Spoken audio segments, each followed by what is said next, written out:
Okay, this is going to be my first review with my phone, so the audio and video is not going to be that great.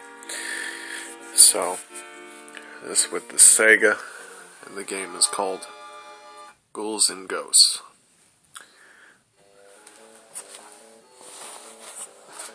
Now, to my knowledge, this came out in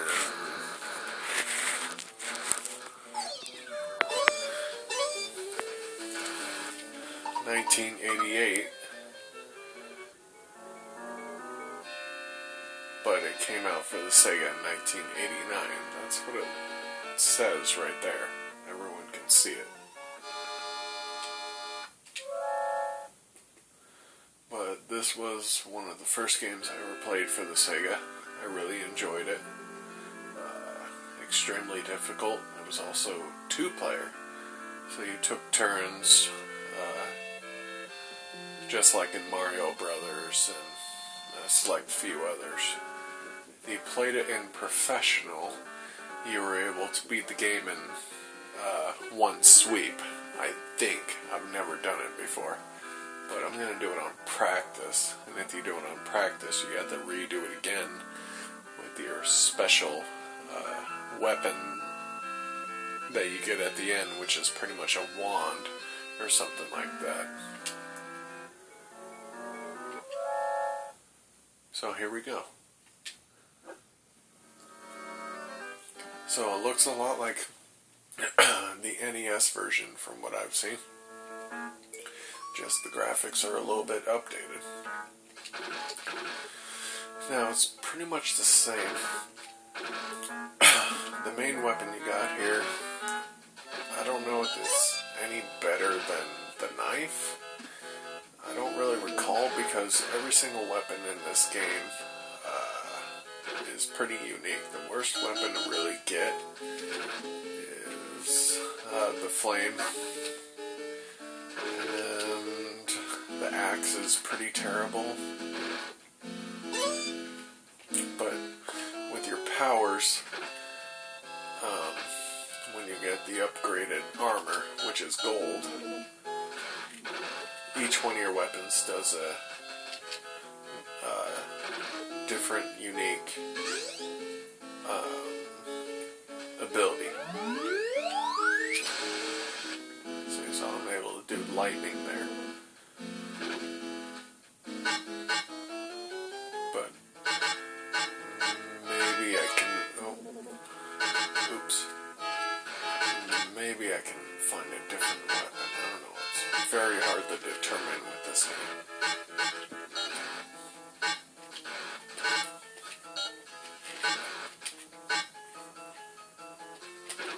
Ooh, that was close.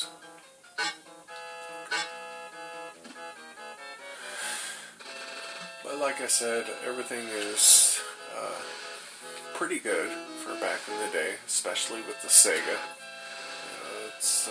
You can play it over and over, especially if you're an 80s kid like me. I'm 25, and I still play this game. Every once in a while I'll pop it in and just enjoy playing it again. But, once again, it is extremely difficult. It's one of the hardest games I've ever played. This is on the Sega, and they said that the NES version is... Oh, there you go. I died. They say the NES version is really difficult, and they're right about that from what I've seen. I've never played it, but this one is, I would say, just as difficult, or maybe a little less, not by much. I still haven't gotten a new weapon yet. I don't exactly know how you get weapons, except for the fact that you kill a bunch of people, which I don't really have the time to do that, considering with the video. So I'm just doing what I can with what I got. So I've tried to get as much time as possible to do it with my phone, though, which I think is about 20 minutes. So I'm trying not to go that far into it, but here's the first boss. He's pretty easy.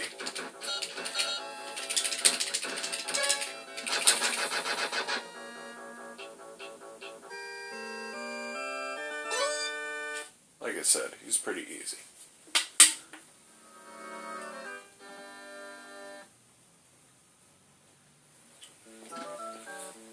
Now, this next level right here.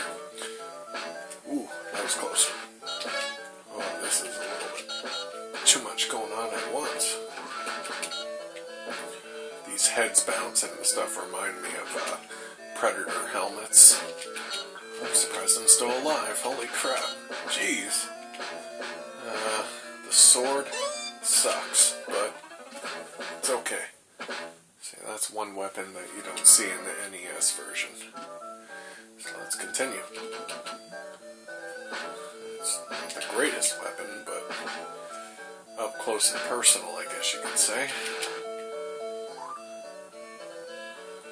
But just like in the Angry Video Game Nerd video, it's crucial to get the knife. The knife is very important, even in the Sega version. And I can't hesitate about that. Just like what he said, get the knife, because you don't want to mess around with that. But it's very hard because with this game, there's a lot of different weapons to choose from. There's one that looks like a UFO ship. Yeah, it looks pretty funny. It's green. Oop, gotta be careful. There's the devil. First time. Oh, fuck. Oh, cool. One hit kill. But the levels are not that long, but they're fairly long. I mean, if you're taking your time trying not to die, it takes a while. Don't get that. That's the flame. Get my ass handed to me right here.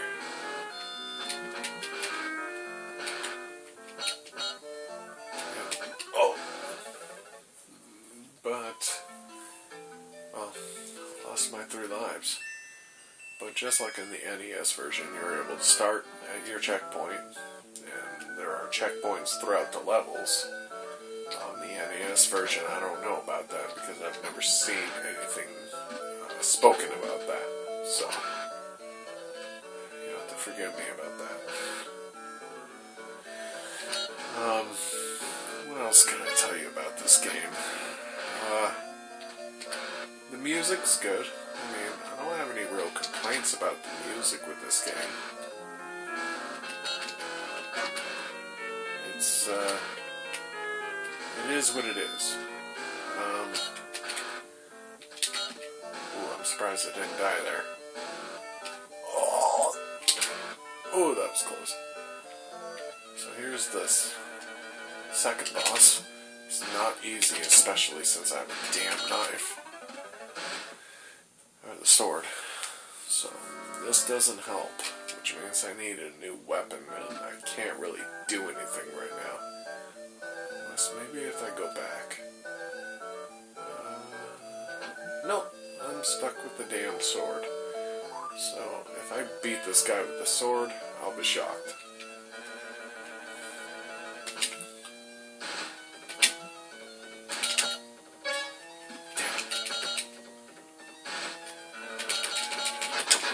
Beat him. I think it's the first time I ever done that. Pretty cool.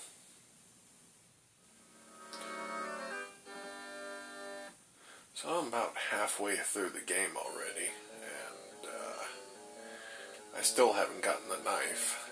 So that is very crucial though to get. This is my review of Ghouls and Ghosts. Oops. The axe sucks. But I hope you possibly enjoyed this. It's not as hard as the NES version, but it's up there. It's not easy. So,